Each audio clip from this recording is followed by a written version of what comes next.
Oh my god, this is one of the coolest and sickest things that I have ever seen. And your belt here, I mean, it's immaculate, perfection, beauteous. After a mere month's worth of waiting, it is now update week, my friends. Earlier this week, you might have heard Minecraft 1.21.60, well, it dropped. This update was pretty gigantic. Now, since our initial dive into this update, of which was like literally 20 minutes long, well, since then, I found even more. Here some of it is. Oh, the plants. How could I have even done it to you? The plants. Inside of this update, just about every single plant is going to look a little bit different. Now, when I say every single plant, I'm talking just about every single flower in the game, some too tall flowers, every single sapling, many of the grass and fern related plants, nether plants, mushrooms, and even a couple of crops. Even though this was like how we were introduced to the 1.21.60 update, I don't know. It escaped my mind. Now, in one of the most confusing changes inside of this update, the woodland mansion. So like we talked about before, you're now able to find this thing generating inside of the pale garden biome. That's super fire. However, unlike before, if one was able to say find a chest like you can from time to time, well, allegedly resin shouldn't be generating here. Since this update initially dropped a couple of days ago, which by the way, in this update, some items are comically like gigantic. This update is giving confused and misguided because though the changelog says resin should no longer generate inside of the loot tables for the woodland mansion, obviously it does. Now back over at Home Sweet Home with the subscribe button firmly and gently tapped. After my woodland mansion exploration trip, I have loads and loads of resin, the entire factory of it. If I slide into the furnace in this update and went to smelt this thing up, well, our smelting functionality, thank God, is still here. However, this time, tragically, the amount of experience that one will receive from smelting up resin, well, it's been cut by a third. So not that smelting up resin clumps into resin bricks was ever the most efficient way to get experience in Minecraft. However, previously, doing all of this would have netted you 0.3 experience. Now it'll get you 0.1. The pale garden biome is easily one of the biggest focuses of this update. Like we talked about in the initial deep dive, and whoa, like it looks like on the horizon, this biome is much larger. But the changes with this biome here, they actually go far beyond what I initially thought. Inside of the pale garden biome here, and it's probably easiest to notice at nighttime, you'll now be able to find way more creaking heart blocks. That's all thanks to the fact that the devs actually increased the rate at which creaking heart blocks will generate here. From my bits of testing, the amount of creaking hearts that you'll find now is actually kind of crazy. Now, alongside the creaking getting exponentially more easy to find inside of this update, it actually gets a little bit more difficult to find too. So check this out. I've now splashed a creaking. It's somewhere over there. You can still tell where it is based off of the particle effects, but I've splashed a creaking with night vision. As soon as this creaking locks onto me, its eyes will become visible, but if a creaking doesn't have a target, its eyes will actually be completely invisible. And I mean, sure, I don't know exactly how often you'll experience it in survival Minecraft, but the fact that this is a thing is so cool. Like, look at how the creaking just completely vanished, even though it's definitely still in the world. Now, one of the greatest returns of all time that has happened inside of this update is ravines. At last, for like the first time in a hot minute, you'll be able to find these things generating on the surface, but there's actually a little bit more to them too. As you can see right here, alongside all of this more increased kelp and seagrass is quite beautiful, but a ravine has formed on the floor of the ocean as well. I wasn't fully aware of it, but ravine generation has been restored across the entire Minecraft overworld, so that all translates to, of course, the updates happening on land like we talked about, but also under the sea. Because of how these ravines, when generating on the ocean floor, can cut pretty deep into the ocean floor sometimes, well, you might be able to use these ravines to your advantage to help you find things to generate down low. Say, the stronghold, or maybe the occasional geode. So it's never my job to keep it honest, but I like to do that. I like to do it, though, because I'm a nice guy. I can't lie here, I don't know the difference, but allegedly, this sound has been updated inside of this update. Do you actually hear a difference? Because it sounds exactly how it always has for me. Plants, I mean, they're one of my favorite things. Plant updates are always wonderful. We had a bunch at the beginning, we have even more right now. The sugarcane, the hitbox of this thing, and the lily pad have both been decreased. They've been changed. This will all amount to the lily pad actually being a little bit more difficult to hit, and kind of a nice update here with the sugarcane. Well, you could actually reach the block below the sugarcane plant if you wanted to say, like, I don't know, harvest the sugarcane plant in a different way. So 1.21.60, one of the largest focuses of this update was overhauling the overworld. The goal was to basically get this place in as close to parity as possible to Minecraft Java Edition in preparation for the gigantic overworld update that is coming in the spring drop update. I had no clue, like zero at all, that on Bedrock Edition, in the dead of night specifically, the mangrove swamp biome behaved entirely differently. Inside of this update, a gigantic update has happened to the mangrove swamp biome that has to do with the hostile mobs that you will find here.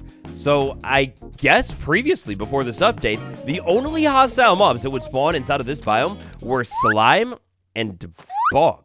Spend a little bit of time inside of this biome at nighttime now, and you'll find that it is far more dangerous with every other standard overworld mob now being able to spawn here. Another huge change that I completely missed from both of the swamp biomes is that swamp water. You catch that fade in. When you dive under the water inside of the swamp biome, instead of this foggy haze just not existing, well, it actually exists, and to be honest, this is definitely one of the most dense water fogs in the entire game. Though many of these updates that we're taking a look at today may be smaller in size physically, that doesn't mean they aren't a big deal. On that note though, our next one is actually gigantic, a super big deal, and it's experimental. When creating a world inside of this update, if you'd like to check out the brand new place command that should be coming in full sometime soon, well, you'll need to turn on the data-driven jigsaw structures experiment. With that experimental toggle turned on in a world created, /place will give us two different options right now. We could either place a jigsaw, which is basically a piece of a structure, or we could just place the structure itself. This is a great example of yet another Minecraft Java Edition feature that has been ported over. And a little heads up, the Java Edition place command is far stronger, being able to place features as well. Hopefully this functionality is planned for sometime in the future. While we're talking about worlds here, if I tap edit world right here, we've got a brand new screen, or if not brand new, a relatively new screen that was implemented between the drop of the last update and this update right here. Now this screen right here has been brought into the modern era. This is the UI version of the screen. By taking a look at these different menus right here, we'll be able to find different parts that I don't believe were here before. For example, lock time. I don't think that was ever there. Now, checking out the rest of this menu, I mean, it is clean. You're able to enable experiments and do whatever you could always do inside of the edit world screen. It's just the fact that this screen, it looks so much better now. Now, additionally, in another huge update making its way to the game slowly this time inside of this update, the updated play screen experience. So the rolling out of this one, admittedly, it's a little bit confusing. Basically, this play screen should allegedly be rolling out slowly but surely to eventually everybody except Nintendo Switch players. I don't know why, I'm sorry. But this screen should slowly be rolling out over the next couple of weeks. That means that if you don't have it right now, one day sometime soon, you might open up your game and just voila, it's entirely different. Now, if you have messed with the preview for a while, you might be familiar with this screen. So up in the corner right here, we have a couple of different options. We can change the view here from like big, beautiful tiles to small condensed list. The list might be more useful if you have like a ton of different worlds. This one right here, this is a button that you can tap on for hiding and showing land worlds. Up here at the top, sometimes it's centered, sometimes it's not. We've got create new world, create from template, and import world. These buttons, I mean, they're all relatively self-explanatory here. Then up at the top, we've got worlds, we've got realms, a screen that has received a total overhaul inside of this update, but I don't have a realm, so just trust me. And then, maybe most beautifully, we've got servers. This screen has been entirely overhauled as well. Like, check this out. Right here, we can see activities and a bunch of information about each server. We can jump into the server. We can tap on other servers. We can add a server. I just love the look of this server screen and just like all of the information that you can see here. It is so nice. Another interesting little change that we've got here, and maybe the most secret change out of all of them inside of this update here, seed template. Inside of seed templates, if I were to tap that and scroll down until I find survival island, well, this template is going to place you a little bit differently. For this one, huge shout out to one of you guys. I saw the comment from you initially on the first video, but this change right here, it kind of goes hand in hand with this slight adjustment of the spawn point algorithm for this update. Now, I'm not gonna lie, this is a change that seems to pop up in changelogs for many different updates, but right here, you can read it in the flesh. The world spawn algorithm has been improved, allegedly, so that locations with good biomes, but farther from the world's origin, might be preferred over bad locations, but close to the origin. Unfortunately, from what I've read, this does kind of break some really small survival island seeds. It's tragic. Back inside of our little world for the update here, let's go rapid fire round. Vines, when harvested with a tool that has the Fortune 3 enchantment, beautiful name optional. When harvested with Fortune 3, they should, in theory, have a 100% drop rate now. The sniffer egg will no longer provide side support to blocks. That means things like fences or walls will not connect to them. However, with this being said, they will still provide bottom support and top support. Dispensers, when loaded up with shulker boxes and placed facing water, well, when powered, they'll be able to place shulker boxes under the water. Back inside of the menu here, when creating a world that has achievements disabled, the potion bottle is gone now. It's replaced with this crossed out arrow. Inside of the menus, instead of a potion bottle being used for advancements, a new book icon will pop up instead, and as you complete advancements, that book will change. Map update, a beautiful one, so it doesn't matter what state at which your wheat has grown, even if it's like green still on a map, well, wheat will now pop up as golden and yellow. Ooh, that's beautiful. I love me a map. I doubly love me a good map update. Alright, now next up, we have some interesting changes that have been made to the enderman inside of this update. So, first things first, let's say I had an enderman, and then that enderman wanted to behave perfectly. Wanted to behave perfectly and got inside of the boat.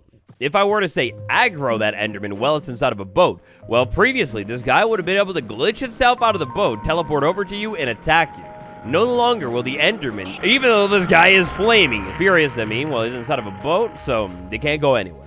And still related to enderman, they actually have a slight delay to their aggro now. So check this out. If I look at the eyes right here, it doesn't necessarily become angry immediately. Well, it kind of looks like it does, doesn't it? Well, the change here is that there's meant to be a delay. Like, maybe that had a slight delay. I'm not too sure. Maybe it works. Maybe it doesn't. There you go. You can notice it again. It's very slight, like a tiny delay, but it does give you a chance. Not much of one, but a chance. And so, here we are. Last and definitely least today, tragically, the zombie spawner. This change is, to be honest, I put it quite bluntly, it's terrible. It's a parody update with Minecraft Java Edition. Previously, on Bedrock Edition and Bedrock only, the zombie spawner was able to occasionally, well, it could have spawned a zombified villager, and this was a great option for getting your hands on zombified villagers and therefore villagers inside of your world. If you were, say, maybe not near a villager, you just didn't want to deal with the hassle of moving a villager. Instead, you just want to try and, take all the effort and cure a villager up. Well, no big deal. You could have waited around and let a zombie villager spawn from this thing, and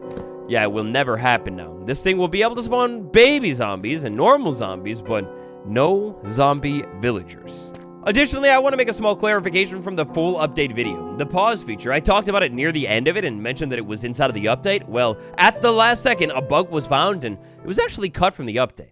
I'm so sorry about the confusion. I hope you will find it in your heart to forgive me, and well, that's it for today's video. Tap that like button, subscribe for more update videos. For cool farms, update secrets, and little things that I found, I'm your guy. It's been me, watl. I'll see you all tomorrow.